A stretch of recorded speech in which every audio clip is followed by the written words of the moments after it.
बहुत समय पहले की बात है। एक धनी किसान था, लेकिन वो अपने जीवन की समस्याओं से बहुत परेशान था। बड़ी आशा लेकर वो एक दिन गौतम बुद्ध के पास पहुंचा।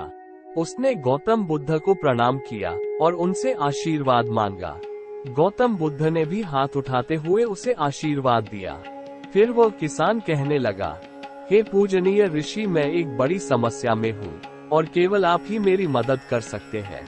बुद्ध चुपचाप उसकी बातें सुनने लगे और वो किसान अपनी समस्या सुनाने लगा। उसने कहा, मेरा एक बेकार बेटा है जो उसे परेशान करता रहता है, उसकी बात नहीं मानता है, उसे पर्याप्त सम्मान नहीं देता है। उसका पारा उसकी पत्नी के ऊपर भी चढ़ा हुआ है, क्योंकि वह हमेशा अपने बेटे के समर्थन में खड़ी रहती है।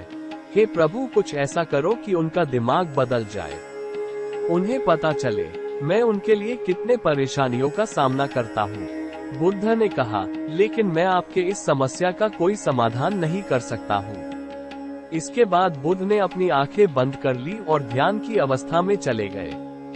फिर भी किसान चुप नहीं हुआ। वह कहने लगा, मैं अपने पड़ोसियों से भी बहुत परेशान हो गया हूँ। मेरे बारे में वह उल्टी सीधी बातें करते रहते हैं, मेरे बारे में तरह तरह की अफवाहें फैलाते रहते हैं। बुद्ध ने कोई जवाब नहीं दिया, लेकिन किसान को अपनी समस्याओं का हल चाहिए था। उसने एक और समस्या को सुनाना शुरू किया। उसने कहा, मैं आने वाले फसल को लेकर भी चिंतित हूँ। इस बार मौसम फसल के अनुकूल नहीं है। इसके अतिरिक्त हर साल पशु पक्षी भी फसल को नुकसान पहुँचाते हैं। मुझे लगता है इस साल फसल से मुझे मुनाफा नहीं बल्कि नुकसान ही होगा। बुद्ध ने बड़े शांत भाव से जवाब दिया, मैं इसमें भी आपकी कोई सहायता नहीं कर सकता हूँ। मगर किसान को अभी भी बुद्ध की शक्तियों पर विश्वास था, इसलिए उसने फिर एक समस्या बताई, ये सोचकर कि शायद इस समस्या का हल उसे मिल जाए। किसान ने कहा, मैंने बहुत से लोगों को उधार दे रखा है, लेकिन देनदारों से मुझे पैसा वसूलने में बहुत कठिनाई हो रही है। इसके साथ ही मेरे ऊपर भी कई लोगों के उधार है। मुझे समझ नहीं आ रहा है मैं इस समस्या से कैसे बाहर निकलूं। हे प्रभु, क्या आप मुझे इस समस्या से बाहर निकलाने में मेरी कोई मदद कर सकते हैं?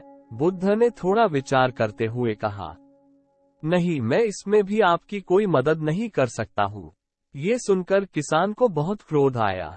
वह ऊंचे आवाज में बोला, फिर आप किस बात के लिए अच्छे हो? लोग कहते हैं आप बहुत ज्ञानी हो, लेकिन अभी तक आपने मेरे किसी भी समस्या को दूर करने का उपाय नहीं बताया। क्या सच में आप कुछ नहीं कर सकते हो? मैं अपने जीवन से थक गया हूँ। बुद्ध ने कहा, देखिए, वास्तव में हर किसी के जीवन में समस्याएं होती ही है, बल्कि हम सभी के जीवन में 83 समस्याएं होती है। आप इसके बारे में कुछ नहीं कर सकते हैं। आप किसी तरह एक का समाधान करोगे तो उसकी जगह कोई दूसरा आ जाएगा। आपको समझना चाहिए, बहुत कुछ है जो आपके नियंत्रण में नहीं है, जैसे लोग, मृत्यु, मौसम।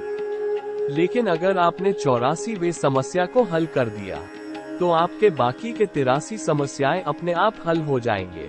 किसान ने विनम्र होते हुआ कहा, कृपया मेरे 84वीं समस्या को हल करने का उपाय बताएं।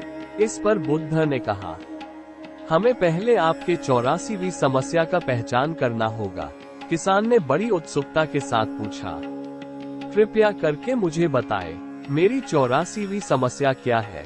बुद्ध ने कहा, आपकी 84वीं समस्या यह है कि आप जीवन में कोई समस्या नहीं चाहते हैं। आप चाहते हैं कि आपके जीवन में 83 समस्याएं ना हो, लेकिन यह संभव नहीं है। समस्याएं हमेशा आपके जीवन का हिस्सा बनी रहेंगी।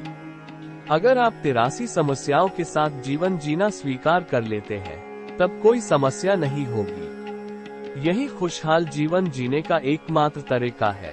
गौतम बुद्ध की बातों को सुनकर किसान समझ गया, जीवन कभी वैसा नहीं होगा जैसा वह चाहता है।